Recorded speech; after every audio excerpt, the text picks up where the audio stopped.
गजब के आइटम देखे में तू लागही गे डौली डौली डौली डौली डौली डौली डौली कमर लचका के तू तो सबके घायल कर दे ही डौली डौली डौली डौली डौली डौली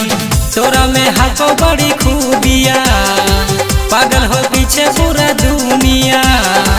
दिल में बस गई तू तो एक नजर में ये गे डौली डौली डौली डौली डौली डौली डौली गजब के आइटम देखे में तू लागही गे डौली डौली डौली डौली डौली डौली डौली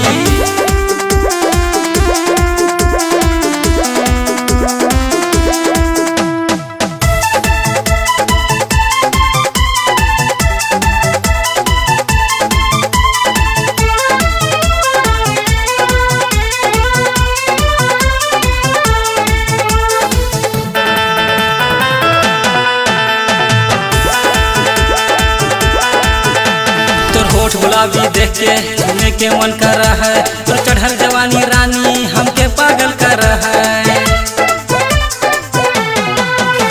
ये बिखरी बिखरी जुल्फे ये काली काली आंखें ये जुल्फ और निगाहें मुझको आशिक बनाए दिल में हो बड़ी परेशानियाँ हमके दे गईलू तू बेचैनिया ऐसा फिगर ना देखनी हम केकरो में ये गे डौली डौली डौली डौली डौली डौली डौली गजब के आइटम देखे में तू लागही गे डौली डौली डौली डौली डौली डौली डौली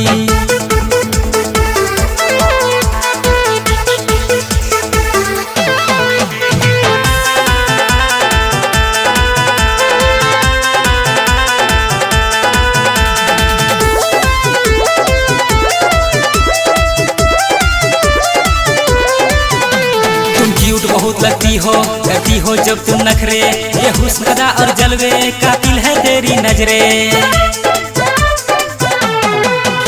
भर के बहाव में तुझको तेरी यादों में खो जाऊं तुझको दुल्हन बना के मैं अपने घर ले जाऊं छा गई नी तो पे दिलो जानिया रखल बना के तो के रानिया रचित आर्यन दीवाना बन के तोरे पीछे डोले डोली डोली डोली डोली डोली डोली गजब के आइटम देखे में तू लागही गे डौली डौली डौली डौली डौली डौली डौली तोरा में हको बड़ी खूबिया पागल हो पीछे पूरा दुनिया दिल में बस गई तू तो एक नजर में ये गे डौली डौली डौली डौली डौली डौली डौली